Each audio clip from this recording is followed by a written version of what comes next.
8 seconds. That is roughly how long it takes a trained hostage negotiator to decide who is on the other end of the line.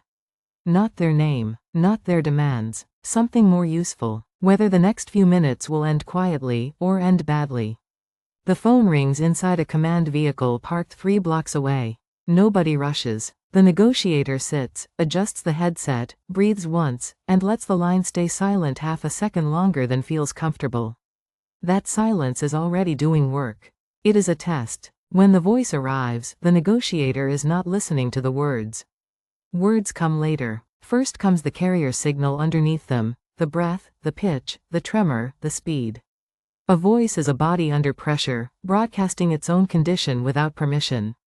Second one. Breathing. Is the inhale shallow and high in the chest, or deep from the belly? Shallow means adrenaline is running the show. Deep means control or exhaustion. The difference decides whether the negotiator speaks slowly or barely speaks at all. Second 2. Pitch. Under stress, the larynx tightens and the voice climbs. Everybody's voice does this. What matters is not the height itself but the direction of travel. Rising pitch across a sentence means escalation. Falling pitch means something has already been decided. Second 3. Rate. Panic speeds speech into a blur. Rage slows it into deliberate, bitten-off syllables. Of the two, negotiators quietly fear the slow one more.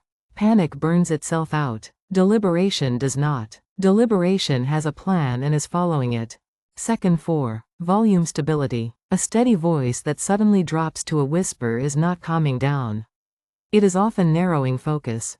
In interview rooms and stairwells alike, the whisper arrives just before action.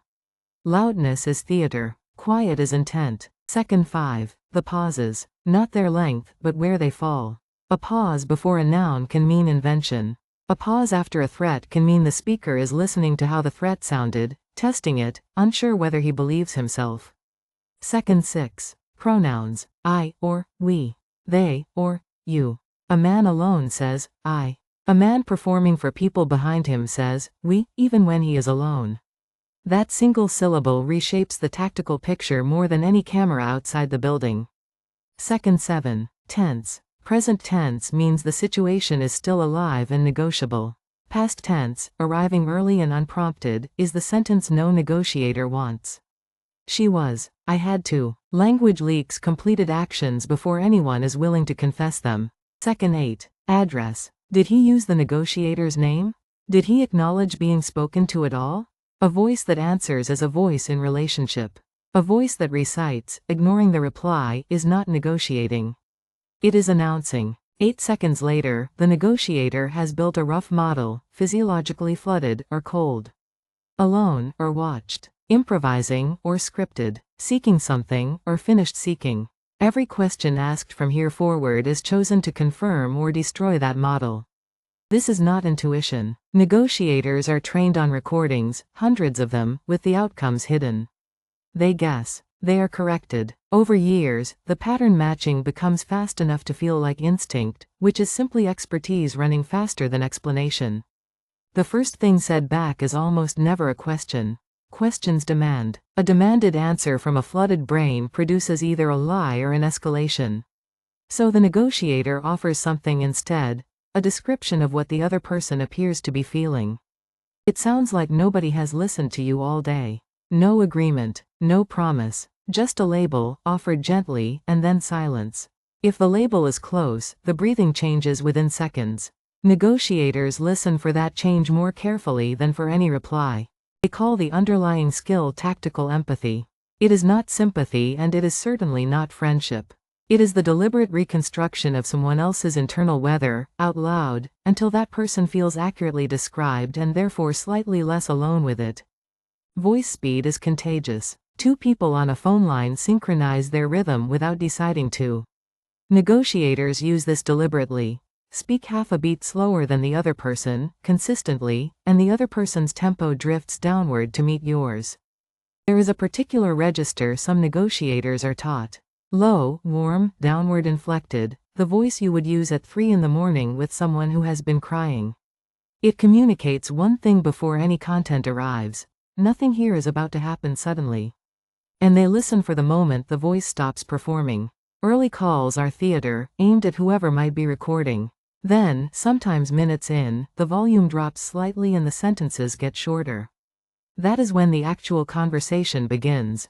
Certain vocal signals move a negotiator to warn the tactical team. Flat effect where emotion should be. Sudden calm after prolonged agitation. Speech that shifts from arguing to explaining. Explaining is often the sound of someone justifying a decision already made. Others signal the opposite. The case is bending toward resolution. Complaints that grow more detailed and more petty. Questions about small logistics. Requests for cigarettes, water, a name. Trivial requests mean the person is imagining a future, and futures require survival. Time itself is a tool. Adrenaline has a metabolic ceiling. Nobody sustains peak arousal for hours.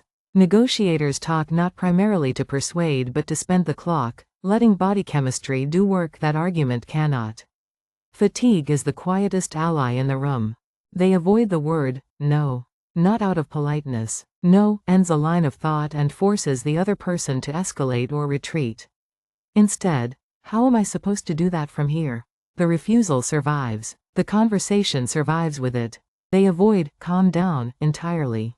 It tells a flooded person that their reaction is wrong, which adds shame to fear, and shame is the most dangerous additive in the entire chemistry.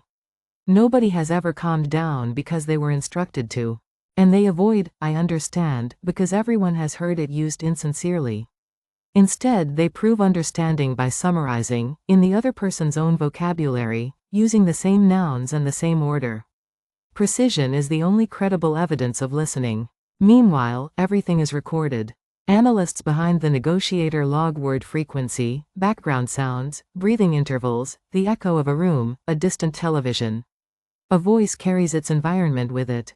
Sometimes the most useful information in a call is what leaks in around the speech. Most of these calls do not end in dramatic rescue. They end with a voice getting tired, then bored, then practical. A man asks what happens next.